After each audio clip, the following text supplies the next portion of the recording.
Young doctor सगवाणनि Kashmir में पगार न मिलण सबबि आपघात कंदड़ डॉक्टर जे वारसनि जे माली मदद जो मुतालबो कयो आहे। कराची प्रेस क्लब में कश्मीर वासी आपघात कंदड़ डॉक्टर कादिर जखरानी जे वालिद सां गॾु यंग डॉक्टर अॻवाणनि डॉक्टर महबूब नूनारी, यासीन उमरानी, उमर सुल्ताननि ॿिनि प्रेस कॉन्फ्रेंस कई। प्रेस कॉन्फ्रेंस कंदे डॉक्टर जे वालिद चयो त हिकु पुटु हो जेको कमाईंदड़ हो, खेसि हिकु न्याणी ऐं ॿ पुट आहिनि जेके पिणु हिन वक़्तु यतीम थी विया आहिनि। हुन चयो त संदसि पुट जी पगार बंदि कई वई, जंहिं करे हुन मायूस थी आपघात कई। पगार बंदि थी विया, वो परेशानी जे करे उनके पाण खे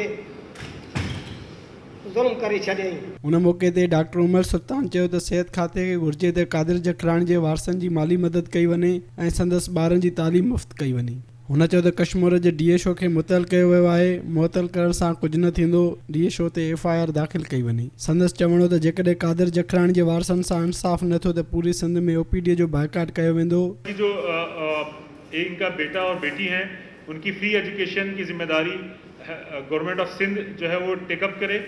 और जिस अकाउंटेंट की वजह से अच्छा, इनके जो चचा हैं वो ये बता रहे हैं कि उन्होंने 20,000 रिश्वत भी दी है उस अकाउंटेंट को ना, कि सैलरी इशू करें, तो उस अकाउंटेंट को सिर्फ सस्पेंड ना करें बल्कि उसके खिलाफ FIR कटनी चाहिए और वो बिहाइंड द बार होना चाहिए।